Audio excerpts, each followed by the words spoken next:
मित्रांनो, जय भीम, जय शिवराय. मी सतीश कोरडे, मीरा रोड, महाजनवाडी येथून. हे आपलं छोटंसं दुकान आहे मित्रांनो.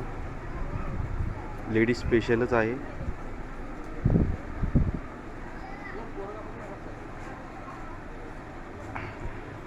आपल्या आशीर्वादाने चालत आहे मित्रांनो. बाटिकच्या मॅक्शा आहेत, कॉटन मॅक्शा आहेत, 2XL मॅक्शा आहेत, प्लाझो सेट आहे, नायरा कट आहे, स्टॉल आहेत, कुर्ती आहेत, लेगिन्स आहेत, पेटीकोट आहेत, सेट आहेत, नॅपकिन आहेत. लेडीज स्पेशलच आहे मित्रांनो. जय भीम, जय शिवराय.